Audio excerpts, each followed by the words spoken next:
किसकी आजादी, कौन सा जश्न, किसकी डिग्निटी, कौन सा फ्रीडम? ये सवाल सिर्फ व्यक्ति विशेष के लिए नहीं है, ये सवाल हर एक नागरिक के लिए है।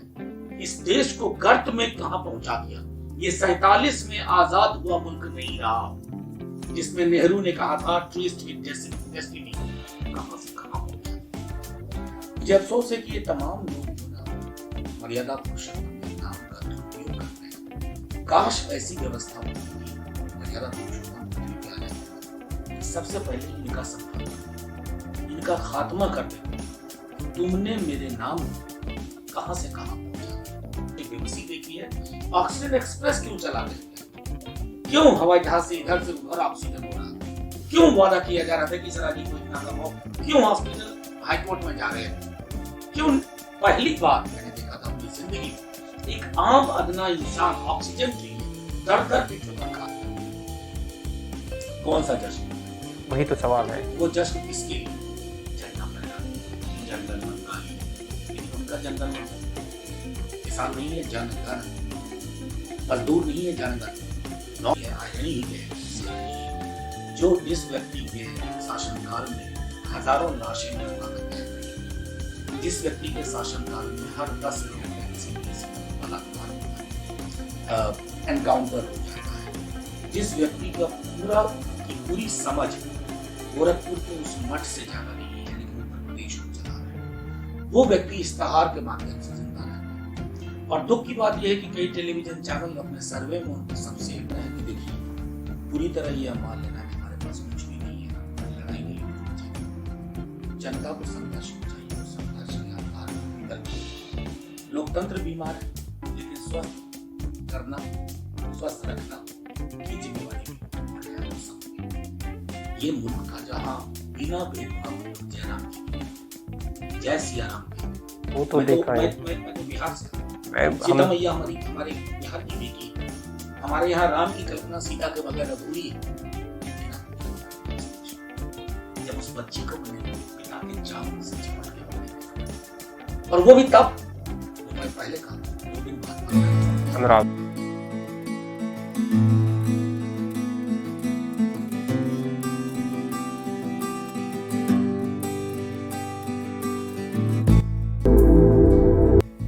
नमस्कार, मैं रोहन भिंडे।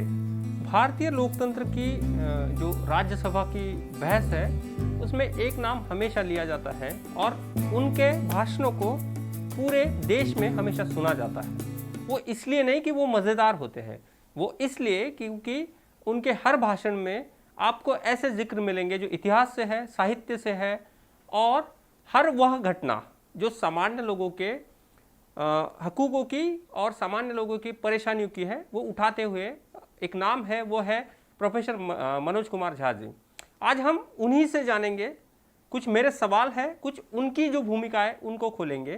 तो सर, सबसे पहले तो इंडिया बुलेटिन में जुड़ने के लिए आपका धन्यवाद। बहुत शुक्रिया आपका। पहला ही सवाल है कि आपको मैंने पिछले 7 सालों में जब भी सुना है तो आप लोकतंत्र की हत्या की बात कह रहे हैं और लोकतंत्र की जो भी डेमोक्रेटिक राइट्स है उसको लोअर लाने की बात सरकार पर कह रहे हैं। तो आप इसको कैसे डिफाइन करेंगे? देखिए, लोकतंत्र का के मायने होते हैं सुनना और सुनाना। लोकतंत्र को अगर मैं सिर्फ एक शब्द में कहूँ तो कॉन्वर्सेशन, बातचीत। ये बातचीत एक तरफा नहीं होती है, बातचीत में माई वे और हाईवे नहीं होता है।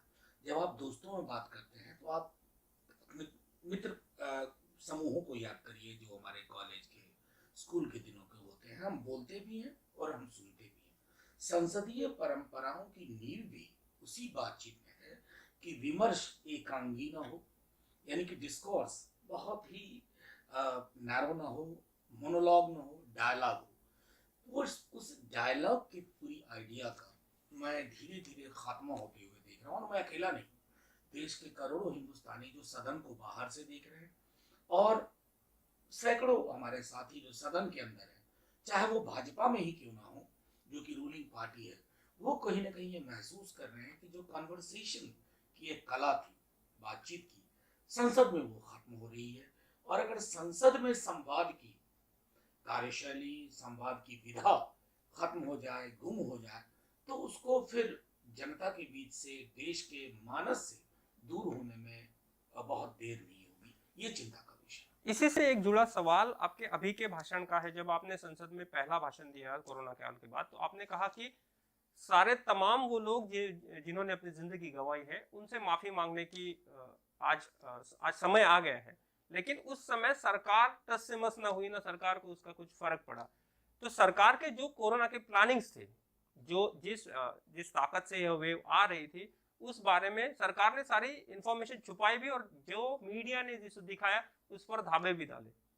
तो इस बारे में भी आपका क्या विचार है, कैसे देखते हैं आप? दो पहलू हैं इस बात के। एक तो सरकार का वो चेहरा है जहां वो आंकड़ों को, सच्चे आंकड़ों को ढकना चाहती है, छुपाना चाहती है, उसको मैनिपुलेट करती है। एक सरकार में शामिल दल और उनके लोगों का दूसरा चेहरा है जो उस भाषण के बाद मेरे पास आए और उन्होंने कहा कि आपने हमारे दिल की भी बात कही।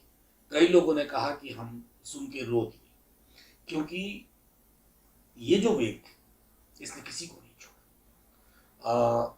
लाचारी, बेबसी पूरे देश में थी, सांसदों के बीच में भी थी। बहुत गलतफहमियां लोगों को होती है, व्यवस्था होगी तब तो आप व्यवस्था करेंगे, व्यवस्था ही नहीं है। तो उस संदर्भ में मैंने शुरुआत ही की थी कि मैं किसी दल की ओर से नहीं बोल रहा हूँ।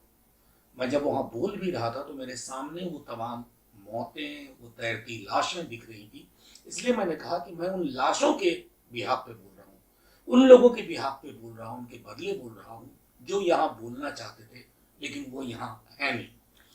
उस संदर्भ में इसलिए मैं कह रहा हूँ कि एक जो सरकार संभवतः उस विमर्श के बाद सरकार, अगर भगवान ना करे कोई तीसरी लहर आए, तो एक बेहतर ढंग से उसका मुकाबला करे।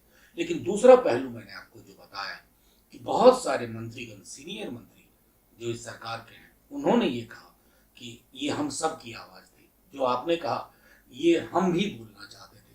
मैं समझता हूं कि उस संदर्भ में अगर मैं देखूं तो इसे मैं बेहद समीचीन और सार्थक मानता हूं। एक उसी के साथ सरकार, एक आपका भाषण है जिसमें आप माफी मांगने की बात कर रहे हैं, लेकिन उसी समय वह सरकार, सत्ताधीश एक ऐसा विधान कर देते हैं जिससे पूरी देश की जितनी भी जनता है जिसने अपने खोए हैं उन पर कुठाराघात हो जाए। वह थी, उन्होंने कहा कि ऑक्सीजन से किसी की मौत ही नहीं हुई। अब आपने और हमने सबने दिखा है, विजुअल्स देखे हैं, तो इतनी ताकत सरकारों के पास कैसे आ जाती है कि वो इतना बड़ा झूठ बोल दे? देखिए, मैं सीधी सी बात कहूँ, ये दुर्भाग्यवश ये उसी दिन हुआ जिस दिन मैंने भाषण दिया जी। 20 जुलाई को मैंने सदन में बोला और 20 जुलाई को ही एक प्रश्न के जवाब में हमारे पटल पे, सभा पटल पे रखा गया कि ऑक्सीजन की कमी से कोई मौत नहीं हुई। मैं समझता हूँ कि समकालीन भारत में इससे घटिया और बड़ा झूठ नहीं बोला गया होगा, और झूठ बोलने वाले भी अब परेशान होंगे, क्योंकि उस झूठ के पक्ष में उनके लोग भी खड़े नहीं होंगे, खुद भाजपा के लोग नहीं, क्योंकि उन्होंने भी मदद मांगी है, उनके भी लोग, उन्होंने मदद मांगी है, उन्होंने हाहाकार देखा, उन्होंने पूरे देश में बेबसी देखी है। ऑक्सीजन एक्सप्रेस क्यों चला रहे थे? क्यों हवाई जहाज से इधर से उधर ऑक्सीजन हो रहा था? क्यों वादा किया जा रहा था कि सराजी को इतना कम हो? क्यों हॉस्पिटल हाईकोर्ट में जा रहे थे? क्यों? पहली बार मैंने देखा था अपनी जिंदगी में एक आम अदना इंसान ऑक्सीजन के लिए दर दर की ठोकर खा रहा है सुबह से शाम तक, जैसे कोई पानी की लाइन लगी है वैसे सिलेंडर की लाइन। मैं इसलिए कह रहा हूं कि इस तरह के झूठ आपको और बेपर्दा करते हैं, आपको और आपको नंगा करके रख देते हैं। इसलिए इस तरह के झूठ से तो परहेज करना चाहिए था, और अभी भी वक्त उस झूठ के लिए माफीनामा होना चाहिए। कृषि और भूमि सुधार की बात हुई, उसके बाद बहुत सारे बिल आए, सारी चीजें हुई। एक देश का किसान, जो अन्नदाता है, वो 8 महीने से ज्यादा समय हो गया है, कहीं बॉर्डर पे बैठा है, कहीं आंदोलन कर रहा है। कैसा लोकतंत्र है जहाँ पे ये वही मैंने कहा कि लोकतंत्र का जो चेहरा विकसित हो रहा है ना, वो चेहरा बहुत कुरूप है, वो हिंदुस्तान के मिजाज के अनुरूप नहीं है। कम से कम आज हम आजादी के 2 दिन बाद हम जश्न मनाएंगे आजादी का। कौन सा जश्न मनाएंगे हम? वही तो सवाल है। वो जश्न किसके लिए होगा? झंडा फहरा दिया, जनगण मन गा लिए, लेकिन उनका जनगण मन कौन है? किसान नहीं है जनगण, मजदूर नहीं है जनगण। 9 महीने में प्रवेश कर गया, भयंकर सर्दी दिल्ली की, बला की गर्मी और अब बला की बरसात, 3 मौसम 9 महीने मांग क्या, ये काले कानून आप रद्द करो। अगर सरकार का अहंकार और गुरूर इस 7वें आसमान पर पहुंच गया है कि मुझे इनकी किसी मांग से कोई मतलब नहीं है, तो मैं माफी के साथ कहता हूं, ये अहंकार और गुरूर आपको खत्म कर देगा। आंकड़ा कुछ भी हो, किसी किसान ने वो आंकड़े दिए हैं, इन्हीं के बच्चों ने वो आंकड़े दिए हैं, ये आंकड़े छीनना भी जानते हैं, वो सनद रहे, याद रखना चाहिए। हाँ, उसी के बारे में आपने ये कहा था सदन में कि किसानों ने व्हिप जारी की है, लेकिन किसानों के व्हिप की उस सरकार को चिंता ही नहीं दिख रही। इसलिए कह रहा हूँ, सरकार को बाकी कई दलों को चिंता हुई। वो दिन था जब मैंने आग्रह किया था कि दलीय दायरों से ऊपर उठिए। किसान और किसानी समाज, खेतीहर समाज की बेहतरी किसान और खेतीहर समाज से बेहतर कोई नहीं समझ सकता, ना मैं, ना हमारे माननीय प्रधानमंत्री जी, ना हमारे कृषि मंत्री जी, ना कोई अन्य नेता। तो एक बार लोकतंत्र में अगर आपको खेत खलिहान से कोई आवाज आती है और वो आवाज मुखर होती जा रही है, उसको सुनना पड़ेगा। आप क्या करते हैं, आप उसको सुनने से इनकार करते हैं। नौटंकी में आप कहते हैं कि आओ बातचीत करते हैं, लेकिन ये काले कानून वापस नहीं होंगे। तो ये मैं इसलिए कह रहा हूं कि आप इसको एक अस्वस्थ लोकतंत्र, बीमार लोकतंत्र में तब्दील कर रहे हैं। और दोबारा दोहरा रहा हूं कि जो लोग आंकड़ा दे के आपको 303 पे पहुंचाते हैं ना, वो शून्य पर भी पहुंचाना जानते हैं। वो तो इंदिरा गांधी के काल से भी हमने देखा है कि कितनी बड़ी सत्ताएं गिरती हुई है। एक चीज है भी आरक्षण का मुद्दा। अभी बिहार से आवाज आ रही है कि हमें जातिगत जनगणना के लिए नीतीश कुमार को समय चाहिए, प्रधानमंत्री जी का बिल पास हुआ। अब मुझे बताइए, आप तो वहां से आए जहां से मंडल आयोग का गठन हुआ था, तो उस एक पूरे दौरान एक आवाज है कि जो आरक्षण है वो किसी काम का नहीं है। दूसरी एक समाज की आवाज है जहां आरक्षण बहुत जरूरी है, क्योंकि उसके सिवा नहीं होगा। अभी भी वह व्यवस्था वैसी नहीं बनी है। हम अभी भी देख रहे हैं कि लोगों को घोड़ी पर चढ़ने के लिए भी मार दिया जा रहा है, मूछे रखने के लिए भी मार दिया जा रहा है। तो अभी जो कानून बना, क्या उससे कुछ भी बदलाव की आसार दिख रहे हैं? ये जो कानून बना नहीं है, हमें सबको समझना चाहिए।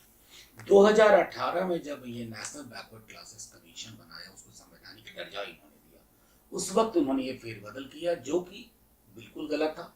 आज 3 वर्ष बाद उनको वापस पलटने, इसलिए मैंने कहा था सदन में कि आप इतिहास को मिटा के इतिहास रचने की कोशिश करते हैं, टेंट शामियाना लगा करके। अब इसमें राज्यों को पुनः वो अधिकार दिए गए हैं कि वो लिस्ट में इनकॉर्पोरेट कर सके कि नई बैकवर्ड क्लासेस की एंट्री कर पाए। सबसे दीगर चीज है कि आज तक 31 के बाद हमने जातिगत जनगणना नहीं की। SC ST होता है, रिलीजियस हो जाता है, लेकिन अत्यंत पिछड़ा वर्ग जो है इसकी गणना नहीं होती। इनकी गणना के अभाव में, इनसे संबंधित आंकड़ों के अभाव में आपके विकास का प्रतिमान, जो मॉडल ऑफ डेवलपमेंट है, वो हवा हवाई है। इस देश को एक एक नागरिक को जानने का अधिकार है कि शहर में निम्न स्तर के काम कौन करता है, ठेले पे सब्जी कौन बेचता है, ठेले पे छोटे छोटे सामान कौन बेचता है, कहीं मकान बन रहा हो तो गिट्टी कौन अपने सर पे ढोता है, मिट्टी कौन अपने सर पे ढोता है, सीमेंट की में बालू मिला करके वो जो तैयार होता है कंक्रीट के साथ, वो कौन कर रहे हैं, कंस्ट्रक्शन वर्कर हो या रिक्शा वाले हो, फेरी वाले हो। ये जानना इसलिए जरूरी है कि आप जब कोई बजटरी एलोकेशन करेंगे, कोई भी नीति बनाएंगे, तब आपके लिए बेहद आसान होगा लास्ट माइल कनेक्टिविटी इंश्योर करना, लास्ट अंतिम व्यक्ति तक पहुंचना। और 2011 में हमने किया इनकॉर्पोरेट। उस समय हमारे राष्ट्रीय अध्यक्ष लालू जी, मुलायम सिंह जी, शरद जी, DMK के साथी भी थे, कर्नाटका के साथी थे, उन्होंने पुरजोर तरीके से कहा। फिर जब ये सरकार आई तो हमने सवाल पूछा तो कहा डेटा करप्ट हो गया। उसमें भी मैंने कहा था कि सदन में कि करप्शन यहाँ है कि डेटे में है, उसको जानना बेहद आवश्यक है। लेकिन लब्बो लुबाब ये है कि अब आप देख लीजिए, नवीन बाबू उड़ीसा में CM, और उसके अलावा यहाँ पर आप देखें कि हमारे बिहार में तेजस्वी जी, हमारे नेता प्रतिपक्ष, जब उन्होंने मुखर ढंग से आवाज उठाना शुरू किया तो जन दबाव बहुजन का इतना है कि नीतीश जी को भी सामने आना पड़ा। और उन्होंने भी, हम सब ने मिलकर के प्रधानमंत्री जी से वक्त मांगा। मेरे प्रधानमंत्री जी को तमाम चीजों के लिए वक्त, लेकिन एक राज्य के पूरी विधानमंडल के प्रतिनिधि से मिलने का वक्त नहीं है। बड़ी खुशी हुई परसों एक देखा कि एक बच्ची ने अपने पिता के लैपटॉप से मेल कर दिया तो प्रधानमंत्री जी ने उसे बोला लेकिन कि वो आप बच्ची निकली खासदार एमएलए की एमपी की। एमपी की हाँ अब बाद में पता चला खासदार हैं, लेकिन पहले तो हम समझ रहे थे कि आम जन है। खैर चलिए, जो भी हो, खासदार की बच्ची को ही उन्होंने वक्त दिया। तो उसी तरह से बिहार विधानमंडल के सदस्य वक्त चाहते हैं। माननीय प्रधानमंत्री जी अभी 15 अगस्त की तैयारी में व्यस्त होंगे, उसके ठीक अगले और दूसरे दिन मुलाकात का वक्त है, ताकि ये जो पूरी पिछड़े वर्गों के बीच में जो एक धुंध सी छाई हुई है, उसका कुछ हम रास्ता निकाल सकें। 3 महीने में जब कोरोना काल चल रहा था, उसी समय उत्तर प्रदेश सरकार ने 128 करोड़ रुपए टेलीविजन चैनल को एडवर्टीजमेंट पे दिए।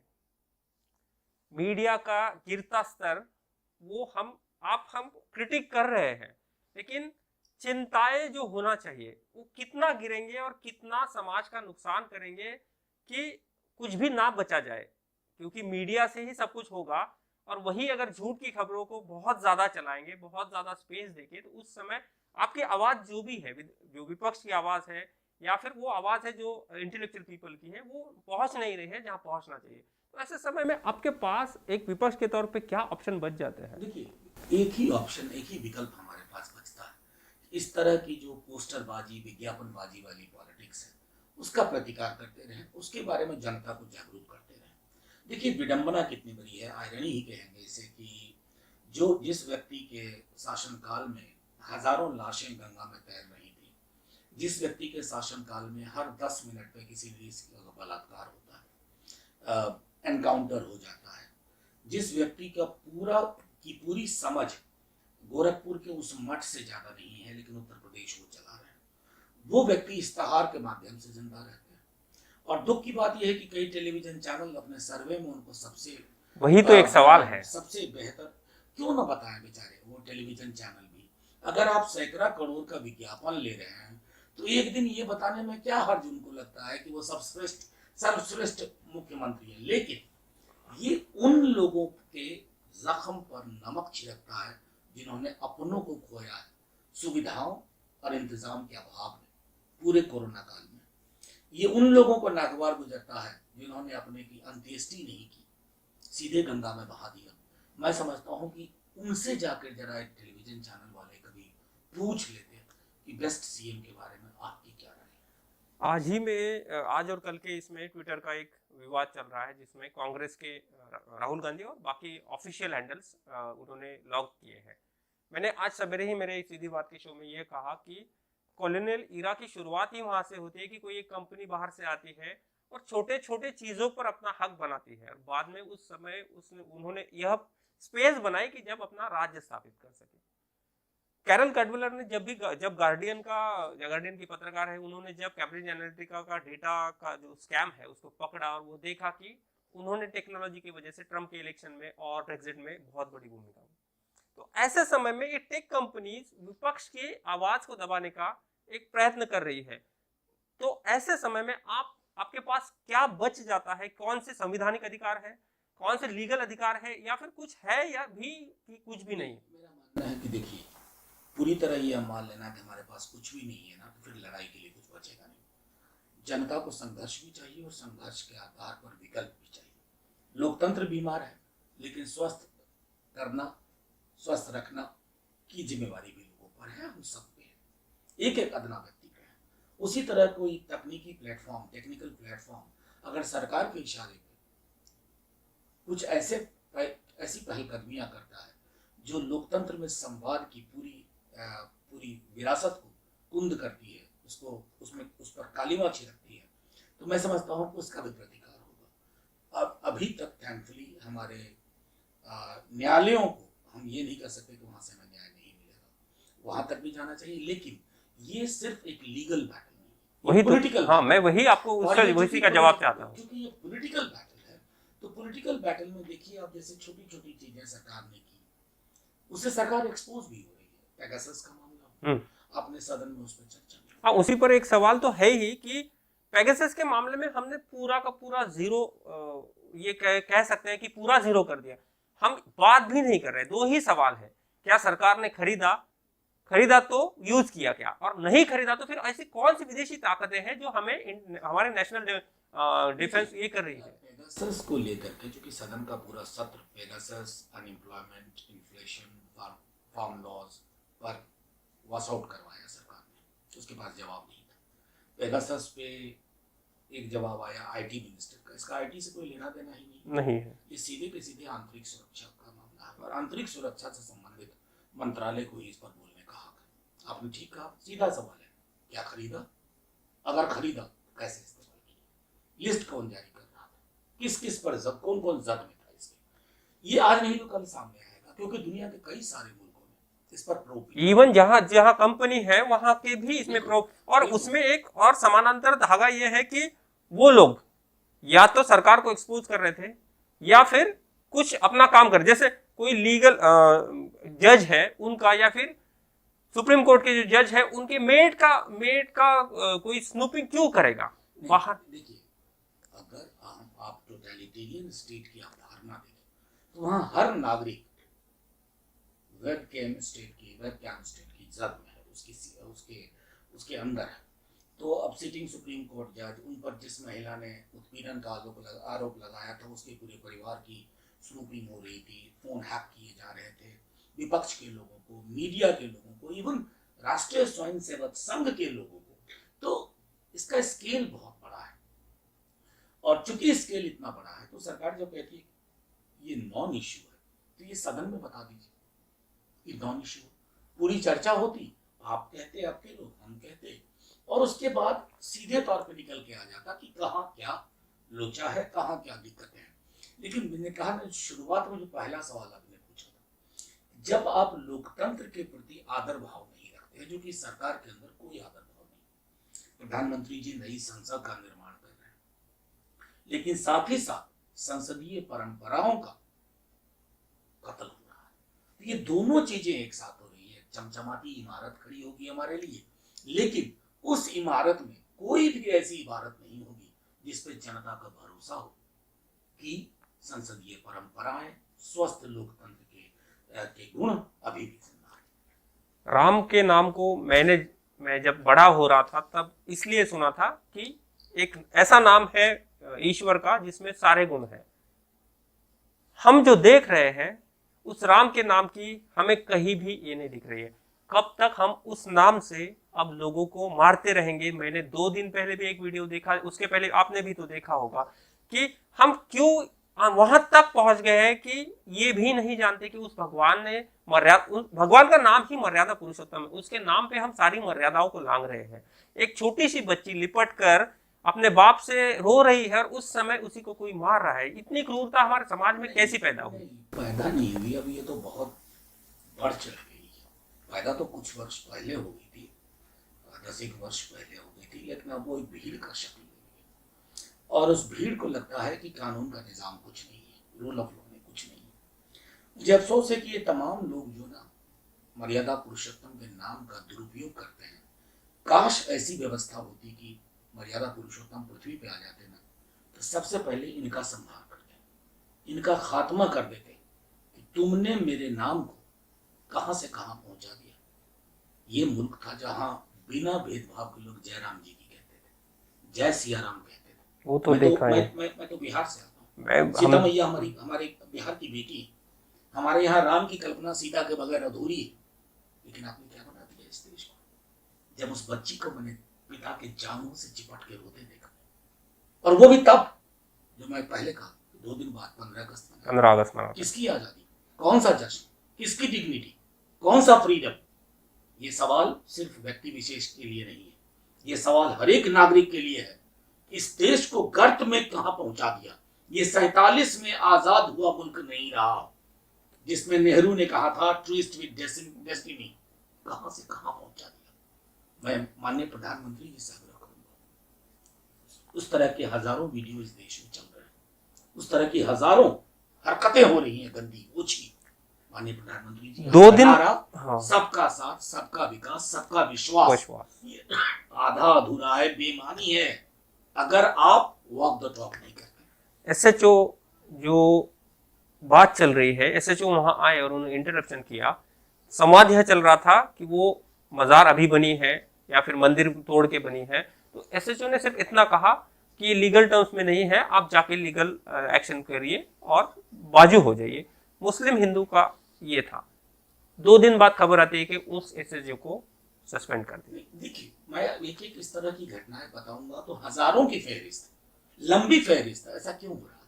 क्योंकि हमारी व्यवस्थाएं चरमरा गई। इस लोकतंत्र को इंस्टीट्यूशंस, जिसको कहते हैं हम संस्थाएं, प्रोटेक्ट करती थी, गढ़ती थी, उसकी बनावट और बुनावट तय करती थी। हमने बनावट बिगाड़ दिया, हमने बुनावट बिगाड़ दिया। अंत में भला किसी का नहीं होगा। मैंने सदन के अंदर कहा था कि जिस भीड़ को आपने जन्म दिया है, आज इंटरव्यू विद रोहन भेंटे शो में हमारा मकसद साफ है, लेकिन ये समाज के असली मुद्दों पर बिना एक दिन नहीं, अभी देखा हमने कि जब आरक्षण का मुद्दा आया तो मोदी जी को बदलाव की कितने आवाज लोगों ने का वैसी हिस्सा गालियां दी बनिए। जो सब्सक्राइब करें, लाइक करें और कमेंट में अपनी राय जरूर भीड़ को लिखें। जब सबलीकरण हो जाता है भीड़ का, तो वो भीड़ किसी को भी खा जाती है। हमारे पड़ोस में अफगानिस्तान की हालत देखिए, कुछ हमें सीखना चाहिए वहां से कि देश में रवायतों को अगर खात्मा होता है ना, तो वो भीड़ इंसान को चुन चुन के गिद्ध की तरह खा लेती है। आखिरी 2 सवाल आपके स्टेट से। पहला ये, मैं बिहार इलेक्शन में खुद था ग्राउंड पे 2 महीने तक। जितने ग्रामीण क्षेत्र से मैंने, क्योंकि मैं ग्रामीण क्षेत्र को ही रिप्रेजेंट करता हूँ, मेरे जो भी स्टोरीज है उसमें, तो जिन लोगों से मेरी बात हुई, हर लोगों के नाम पर लालू प्रसाद जी का नाम था जुबान पे, और बदलाव की वो पूरी बात कर रहे थे। वो कौन सी चीज थी वो जो बदलाव की वो बात कर रहे थे, वो वहां पे चुक गया। देखिए, सीधी सी बात है कि हम जनादेश में नहीं आ रहे हैं, जिसको बहुत अच्छे से तेजस्वी जी ने स्वयं कहा कि हम शासनादेश में आ रहे हैं। मैं खुद वहां था काउंटिंग के वक्त। हम सुबह से लीड कर रहे थे, पोस्टल बैलेट में लीड किया। पोस्टल बैलेट में हमारे लीड से वो घबरा गए। उन्होंने कई जगह पोस्टल बैलेट की काउंटिंग रुकवा दी, और जहां जहां कीन कॉन्टेस्ट था, वो उनमें से सिर्फ 10% हमारे पक्ष में आए, 90% हमारे पोस्टल बैलेट को खारिज कर दिया गया। कई हमारे साथी कोर्ट में गए हैं। लेकिन जनादेश का दबाव बिहार में इतना था कि आज भाजपा जदयू के विधायक अपने क्षेत्र में नहीं जा पा रहे, क्योंकि उनको पता है कि ये चुराई हुई सरकार है, ये चुनी हुई नहीं है, चुराई हुई सरकार है। तो जब फर्क चुनी और चुराई का है ना, वो उस जनादेश के दबाव में बिहार की सरकार फेस कर रही है। और आप देखते रहिए, इस तरह के जनादेश को चुराने वाले लोग बहुत दिन महफूज नहीं रहते हैं। बदलाव होगा, अब कब होगा इसका मैं क्या, वही मेरा नेक्स्ट और आखिरी सवाल है कि क्या होगा, बदलाव होगा क्या? अभी तो यह बात चल रही थी, कल ही वरिष्ठ पत्रकार हैं वहां से आलोक नंदन जी, उनसे बात चल रही थी, वो कह रहे थे कि अभी ही कुछ अंदर से ऐसा चल रहा है कि 2 पक्ष मिलने की बात चल रही है। मैं उस पर कोई टिप्पणी नहीं करूंगा। तो मैं सिर्फ इतना कह सकता हूँ कि बिहार का जनादेश स्पष्ट था, उसको बीच में कुछ लोगों ने उसमें धुंध पैदा की। अब जनता उस धुंध को हटाना चाहती है। आज हटाए, 10 दिन बाद हटाए, 1 महीने बाद हटाए, हटना तो है इसे। आपने समय दिया इसलिए आपका शुक्रिया।